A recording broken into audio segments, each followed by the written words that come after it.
Bapak Ibu semuanya, pendidikan jarak jauh dapat diselenggarakan pada jalur, jenjang, dan semua jenis pendidikan.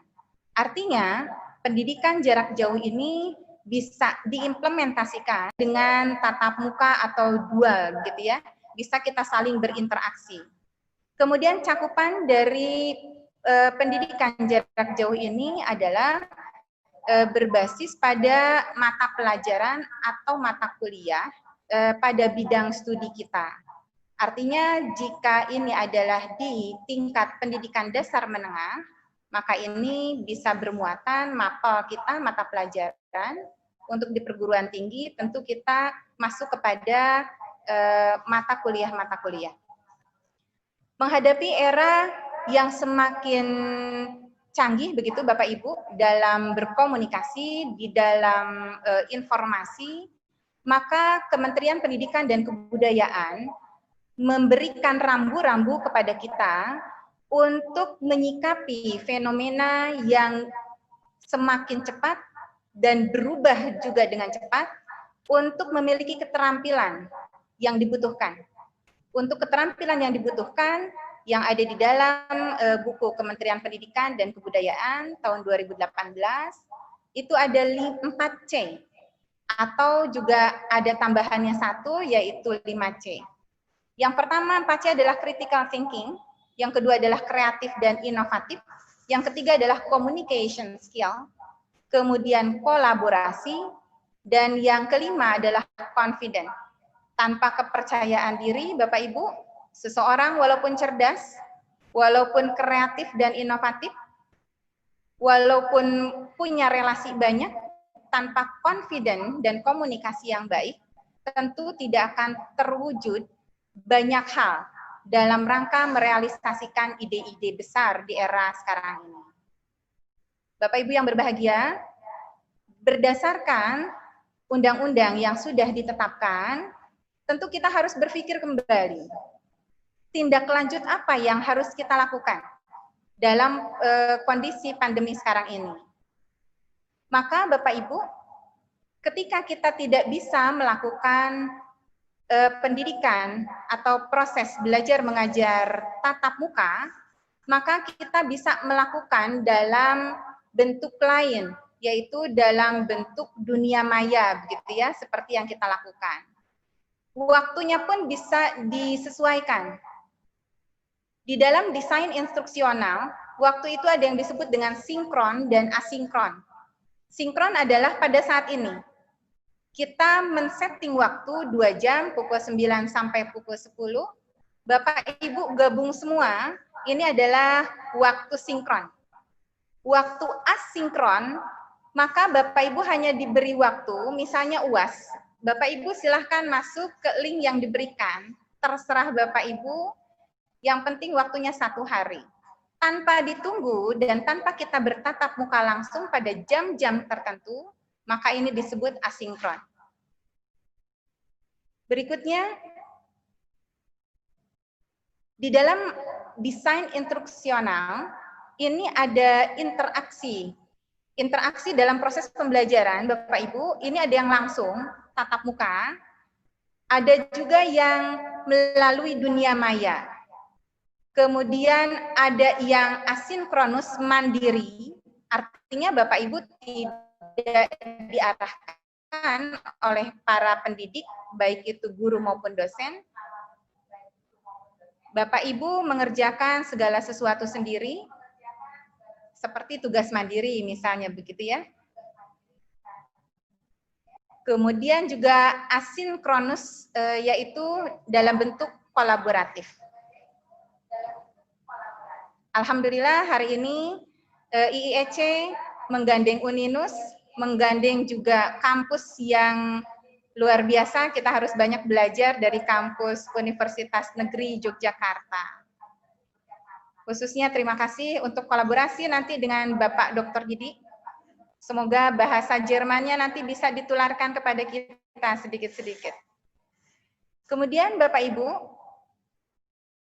ketika kita berpikir kritis, pembelajaran jarak jauh, konteks ini bila diberikan mulai jenjang pendidikan RA sampai perguruan tinggi, tentu kita akan menghadapi tadi kendala-kendala.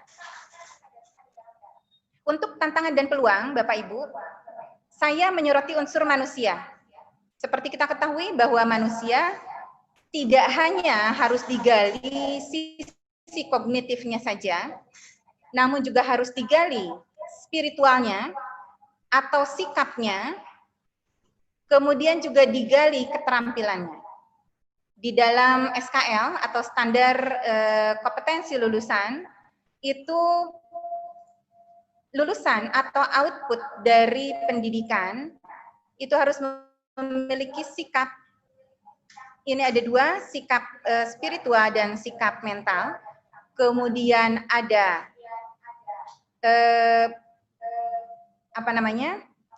psikomotor atau keterampilan, dan ada pengetahuan. Dari unsur-unsur manusia ini, Bapak Ibu, ketika kita melakukan pendidikan jarak jauh atau proses pembelajaran jarak jauh, di mana kita hanya menggunakan media online, perlu kita berpikir kritis. Mungkin bisa difasilitasi melalui media daring seperti ini. Namun ada hal yang perlu kita pahami bersama. Esensi manusia adalah karakternya, interaksinya, kemudian bagaimana spiritualnya. Ini yang perlu kita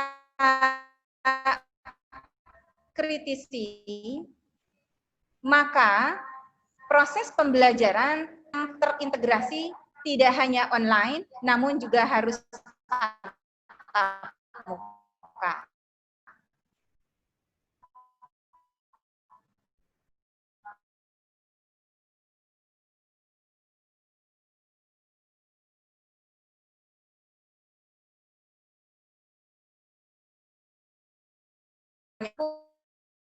Untuk mendapatkan ilmu pengetahuan dari rekan dari daerah lain.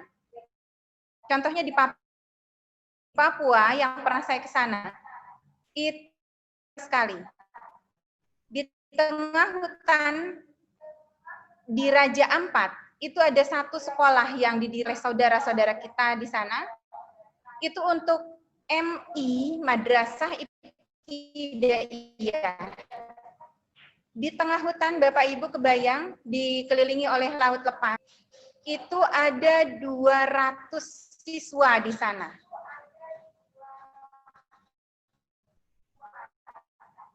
Untuk menjalin komunikasi, penambahan ilmu pengetahuan bagi guru-guru, tentu banyak sekali kendala. Selain kendala uang, transportasi, gitu ya.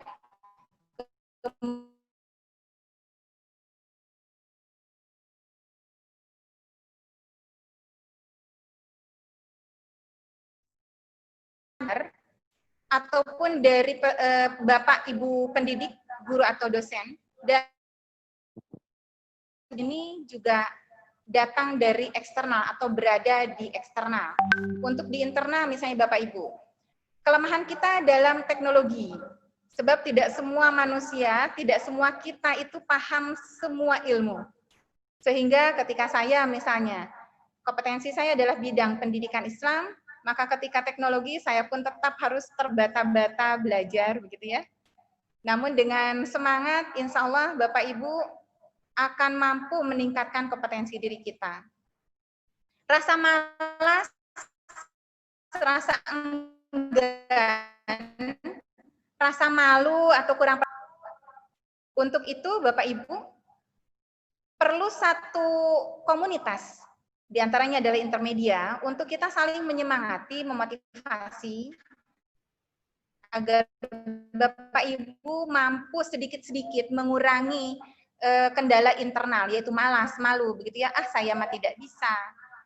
Nah itu kita harus eliminir, kita kurangi seperti itu. Untuk era masa depan, Bapak Ibu, rekan-rekan semua, jangan pernah jadi follower. Jangan selalu jadi follower. Bapak Ibu berusaha untuk menjadi leader. Baik itu di skop yang sempit maupun mulai merambah ke skop atau ke area, ke lingkungan yang lebih luas lagi. Untuk faktor eksternal dalam proses pembelajaran tentu banyak hal Bapak Ibu. Apakah itu kendala dari sinyal, kuota yang karena Zoom ini begitu cepat begitu ya menyerap kuotanya, maka itu adalah eksternal. Kemudian cuaca dan seterusnya. Ini perlu kita pahami bersama sehingga harapannya adalah pembelajaran jarak jauh dalam kondisi pandemi sekarang ini menjadi satu bagian proses terintegrasi dalam membina anak-anak kita atau peserta didik untuk tetap mencapai tujuan pendidikan itu sendiri. Selebihnya nanti pengalaman-pengalaman bagaimana proses belajar, mengajar melalui daring seperti ini bisa dibagi oleh rekan-rekan yang sudah siap dari berbagai unsur. Dari saya cukup sekian. Wallahul muwaffiq ila aqwamit thoriq. Assalamualaikum warahmatullahi wabarakatuh.